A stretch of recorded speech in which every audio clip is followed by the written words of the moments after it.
ফোনটাদা একদিন চলে গেছে আমেরিকায় গিয়ে একটা সুন্দর প্যান্ট পরে একটা মাথায় টুপি পরে সমুদ্রের ধারে শুয়ে রোদ পোয়াচ্ছে। এমন সময় দুজন আমেরিকান লেডি পাশ দিয়ে যাচ্ছিলেন এবং ফোনটাদাকে দেখে জিজ্ঞাসা করছেন, আর ইউ রিল্যাক্সিং? ফোনটাদা বলছে, নো, আই এম ফোনটে। ফোনটাদা আবার শুয়ে পড়েছে।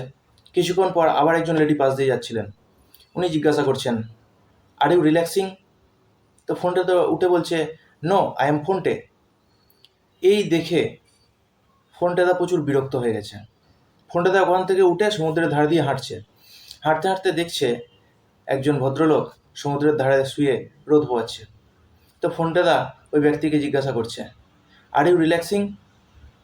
তো ওই ব্যক্তি উঠে বলছে, ইয়া, আই এম রিল্যাক্সিং। ফোনটাদা তো তাকে মেরেছে এক থাপ্পড়। বলছে, তোমার বিবি আর তোমার বাড়ির ফ্যামিলি পুরো তোমাকে খুঁজে বেড়াচ্ছে সমুদ্রের ধারে, আর তুমি এখানে এসে শুয়ে আছো, থার্ড ক্লাস।